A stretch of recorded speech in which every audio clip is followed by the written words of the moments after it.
So this next video is about using Amazon-centric software tools to uncover product ideas, in this case Helium 10.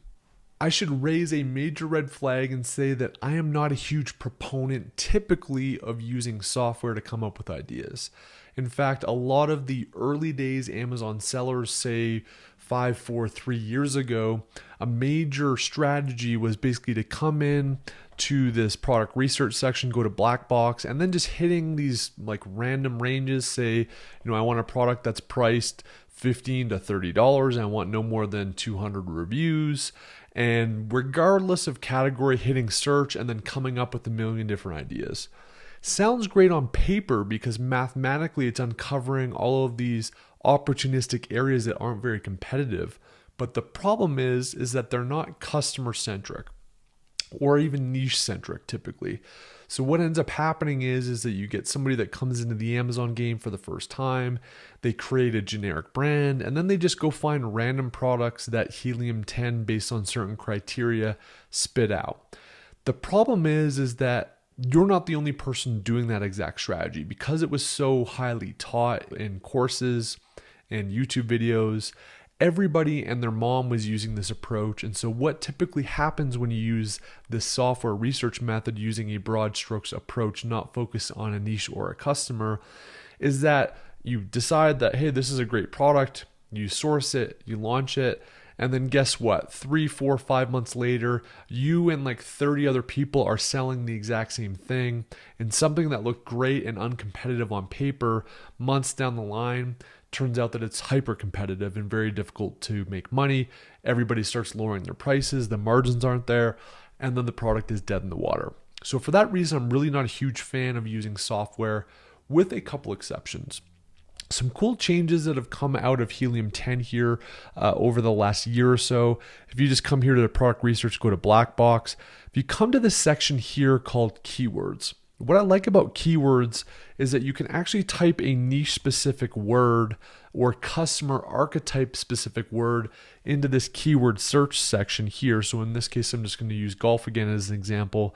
And then what I like to do is just to hone it down a little bit based on my own either financial criteria or kind of the type of product that I like to participate in. So let's just say that I kind of want a product that's, I don't want to be like less than 15,000 and I don't want it to be more than 50,000 just due to my budget. And let's say that I want to sell products that are a minimum of $45 because I want to play a little bit more in the medium ticket range. I can throw a couple of those filters in just to kind of narrow it down a little bit and then go ahead and hit search.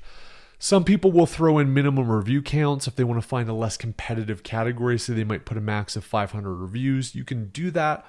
I like to keep it pretty open because sometimes there's even highly reviewed products or ideas that I feel like I can really differentiate on and put a stamp on that make it really, really compelling as an offer. So I typically don't do those review scrubs, although you can do that, especially if you're a newer seller and just are a little bit unconfident with exactly how to sculpt an offer. You can kind of do that review stuff.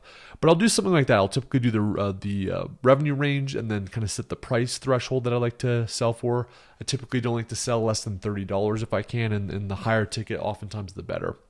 You can also do things like the size tier, so you can go after just large stuff, knowing that some people, especially with shipping rates now, might avoid large products, but you might find a niche there because it's a little bit trickier to get into. That's an opportunity.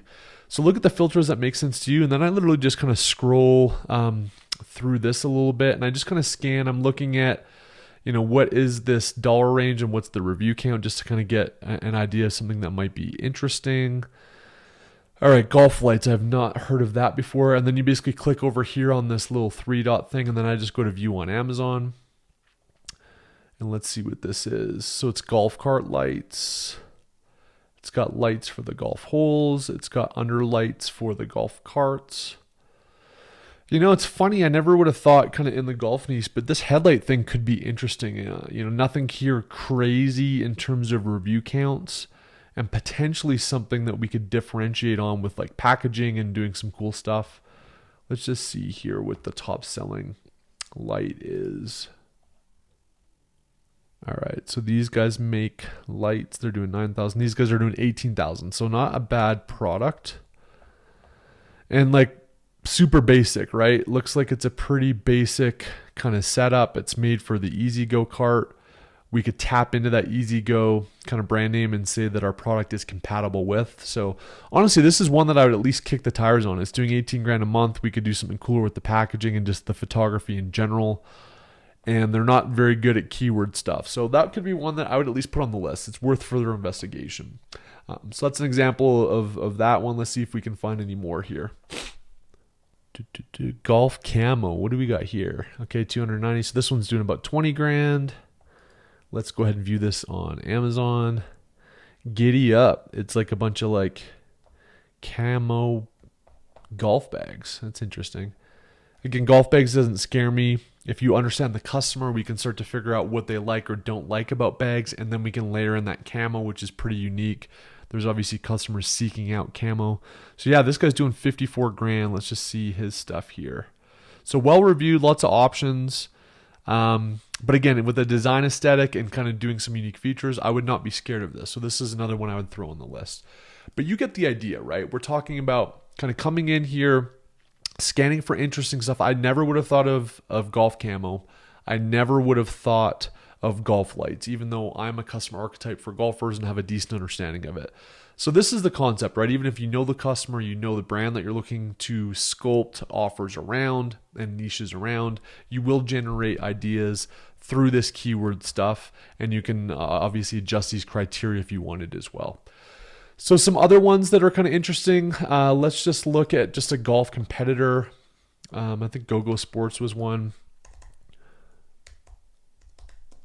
And we can actually throw in an ASIN here. Let's go ahead and just take this ASIN. So I'm just going to copy that. I'm going to go into black box, go to competitors. And then I'm just going to throw the ASIN in here and go to, let's do the same criteria. Minimum $45. Again, you can do review stuff or shipping tiers if you want, and hit go. So again, this is just generating ideas I may not have thought of before. Look at this. We got a floating golf green. That's super unique. Like, look at this, man. This is super unique. Golfers that have a pool would find this probably pretty entertaining for the summer. It's doing 23 grand with just 17 reviews. Go to the product page on Amazon. Yeah, man, this is pretty interesting here. And again, this is like a no-name brand. If you had a golf-centric brand, that would be kind of enticing. So this is another one I'd throw on the list. Like, hey, let's see if we can have a floating golf green. So another idea, looking at a competitor. Another one here, if you want to come to niche, again, you can just enter the phrase here. I usually just like to start pretty generic with golf. Again, you can kind of throw in your revenue range here based on your budget and price if you like. And then we'll just see what it comes up with for the actual niche. And it's going to give us all kinds of interesting ideas. So recycled balls, shoes, golf grips. I hadn't thought of golf grips before. That's an interesting one. So 18,378 reviews. So golf grips is one. So here's one I hadn't thought of, which is a travel case for a golf bag. Again, kind of interesting. I wouldn't have been on my list. Super generic kind of photos, generic brand, and obviously like a kind of lame title. See what this one's doing. Yeah, these guys are doing 29,000 a month.